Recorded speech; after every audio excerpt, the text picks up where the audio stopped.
നമസ്കാരം. ഞാൻ ഇന്ന് പറയാൻ പോകുന്നത് ബുദ്ധിമാനായ കാക്ക. പണ്ട് ഒരിടത്ത് ഒരു കാക്ക ഉണ്ടായിരുന്നു.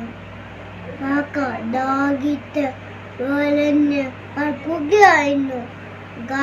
ദാഹം കാരണം കാക്കയ്ക്ക് പറക്കാൻ പറ്റിയില്ല. കാക്ക എല്ലായിടത്തും നോക്കി. വെള്ളത്തിന് ദൂരെ ഒരു കൊത ഇരിക്കുന്നുണ്ട്. അതിനകത്ത് ഇത്തിരി വെള്ളം ഉണ്ടായിരുന്നു. എന്നിട്ട് കാക്ക അതിനെ അതിൻ്റെ അടുത്ത് വന്നു പോയി. എന്നിട്ട് കാക്ക കുടിക്കാൻ പറ്റിയില്ല. എന്നിട്ട് കാക്കയ്ക്കൊരു ബുദ്ധി തോന്നി. ഓരോരോ കല്ല് പെരുക്കി അതിനകത്തിട്ടു. എന്നിട്ട് വെള്ളം പൊങ്ങി വന്നു. എന്നിട്ട് കുടിച്ചു. എന്നിട്ട് തൻ്റെ തോലെ വന്നുപോയി.